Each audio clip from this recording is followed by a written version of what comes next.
I have probably watched the worst episode I have ever seen in a piece of TV.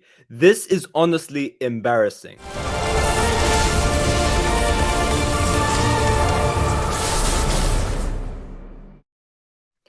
Welcome everyone to my review, or shall I say just rant video, on The Flash Season 9 Episode 6, aka the most laziest piece of writing I have ever seen in my entire life, titled The Good, the Bad, and the Lucky.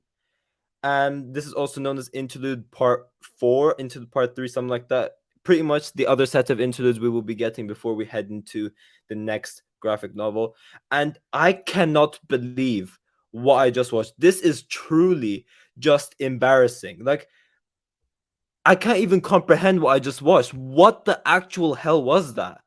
You have a whole ass writer's room, right? You have a whole ass writer's room. You're thinking of interlude episodes to make. Just get this straight. You think of interlude episode to make. They're like, you have a writer's room, okay? Okay, you know what? Let's make a Jay Garrick episode. Maybe we could do something like that. You know, we've never seen Jay Garrick have like this time to shine. We could have a Jay Garrick episode. Maybe a Nora episode, maybe a Bart episode.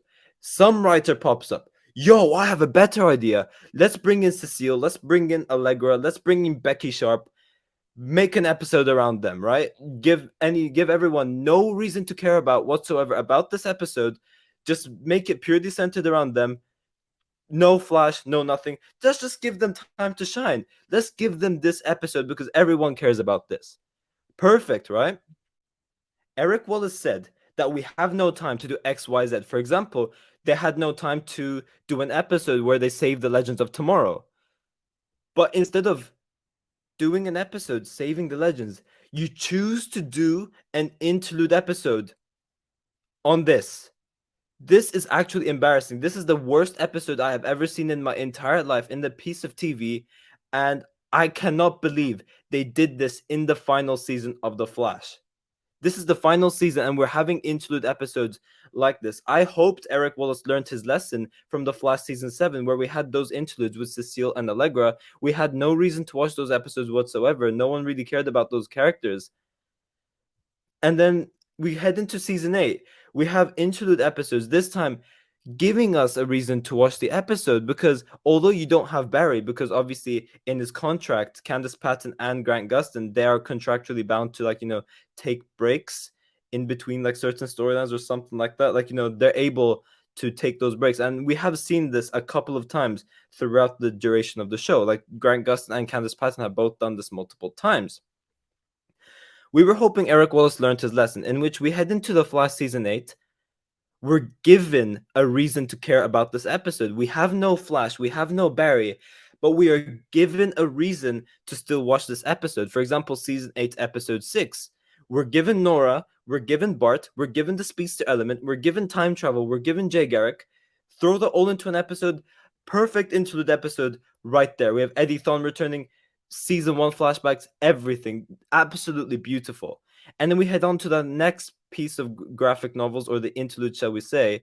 That's Season 8, Episode 14 to 16.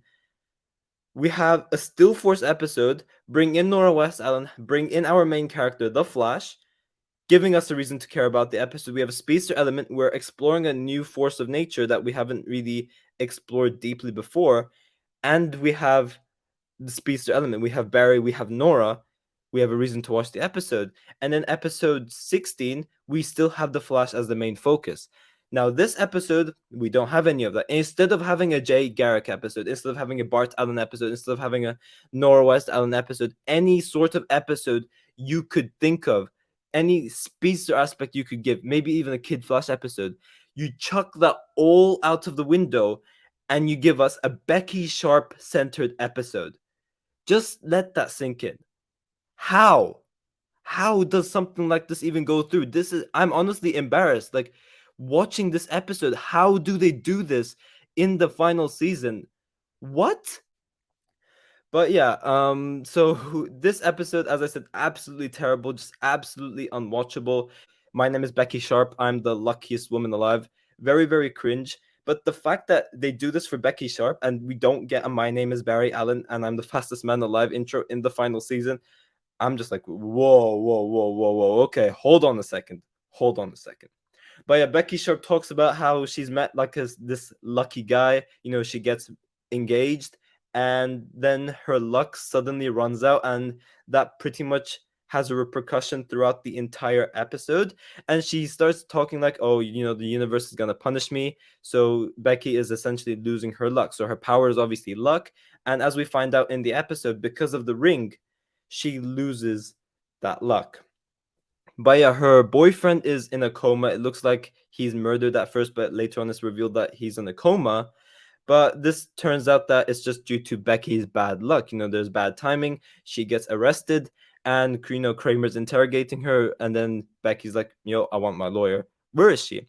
In which Cecile then gets a call, and that's obviously from Kramer asking for help.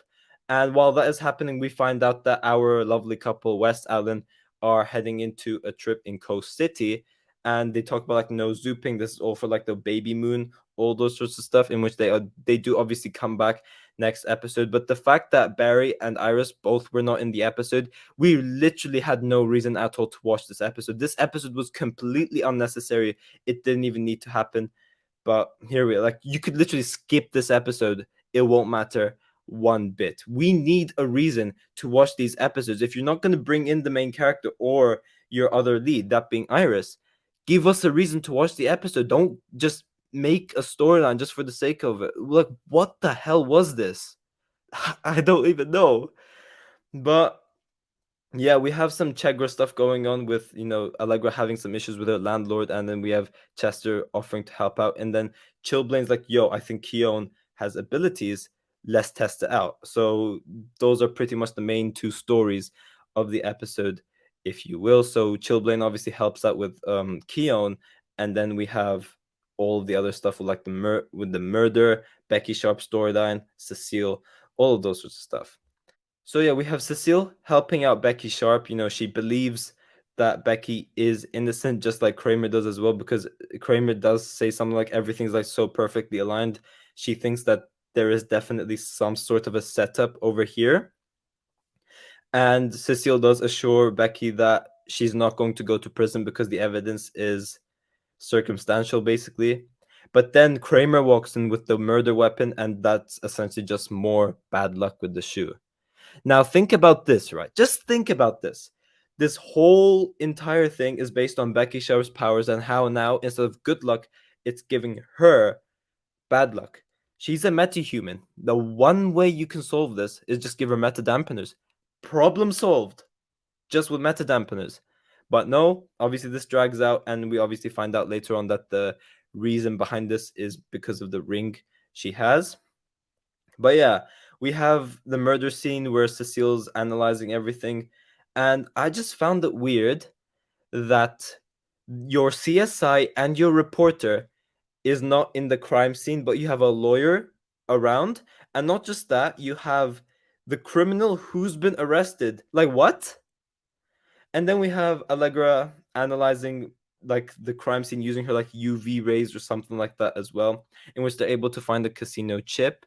And Cecile starts reading minds. They're like, yo, Becky, do you know anything about this? Becky doesn't know at first. Cecile reads minds, right? She's starting to read Becky's minds. Mind you, this is the exact same person last year that said, I'm not going to read Jacob Birch's mind because it's unethical. Then she goes around in this episode, starts reading everyone's mind, and thinks now suddenly it's ethical. Think about that. But yeah, then we get introduced to Becky Sharp's brother-in-law, and Cecile starts reading his mind as well. And I'm just wondering, while all this is happening, where is the police? Like, there's no CCPD officer around while all of this is happening, while Cecile's going out, interrogating, bringing in supposed suspects and all those sorts of stuff. I found that pretty random as well. We found out that, a lot of stuff are happening in Chillblain's bar, in which Becky then gets captured. Cecile uses her powers, but it backfires due to Becky's bad luck. Allegra, mind you, a metahuman, stands still. She doesn't use her powers while someone there is in danger. She just stands like this. Use your powers. Like, but then another issue with that as well would be these characters are using their powers in public. They're outing themselves as well. That's another key issue that needs to be taken into consideration over here as well. Now we do then definitely have the more interesting aspect of the episode where we're testing out Keon's abilities. Chilblain's showing Keon some certain moves she could try and pull off, in which it fails. Keon's not able to do it, and Chilblain's just try again, try again, try again. Unfortunately, it doesn't work. In which Chilblain, he's a bit frustrated, and this was obviously because of the kiss that happened last episode, where obviously Keon just randomly kissed Chilblain. But then later on in the episode as well, we found out that Keon does actually have abilities, like she was able to make in the inside snow. But we also find out that she's not a metahuman, nor is she a normal person. Like, she's just a lab experiment pretty much. So I found that pretty interesting, to say the least. I don't really know how to feel about that. Now, here's another issue with the episode. Now, Cecile, she starts complaining that she missed the train, and we have this pep talk between Cecile and Allegra, and she complains about parenting and how she wasn't able to be there for her daughter and stuff like that. But you need to take into consideration, she's the one that chose this. Joe was the one that's like, yo, let's leave Central City, so our daughter is safe, we can have a whole family together. Cecile is the one that's like, no, I'm gonna be a superhero, I'm gonna stay in Central City, save the city. And then when she cannot see her daughter, she starts complaining that she's not able to see her daughter when she is the one that chose to do this in the first place. That is something that doesn't make sense as well. But yeah, we find out that the engagement ring, as I said, is the one that solves all of the problems, in which obviously all they had to do was remove it, in which in the end of the episode, that was exactly that what happened. They just managed to remove the ring. And then by the end of the episode, we did have this cute surprise, which was a scene I did somewhat enjoy in this awful episode, where we have Barry and Iris coming back from Coast City a week later, and we have Team Flash organizing something special for them in the loft, in which Barry and Iris come in, and they're just surprised by everything. Iris starts getting emotional, it's starting to hit her, and just Team Flash are all happy and stuff like that.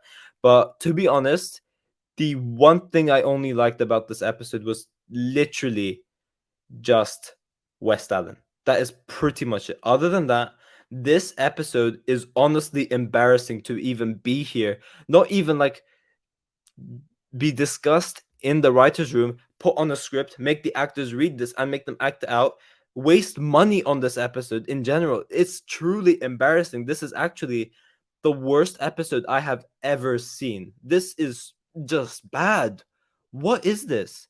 For me, Girls' Night Out is a masterpiece compared to what we just saw over here. That is my opinion right there. This episode was truly awful. So I'm not really going to give a score out of 10 for this. But yeah, thanks for watching. If you guys have enjoyed the video, please give a like and subscribe. Be sure to let me know in the comment section down below if you guys hated this episode as well or enjoyed this episode. I'd be interested to see all of your thoughts towards all of this as well. And yeah, I will see you all in my next video.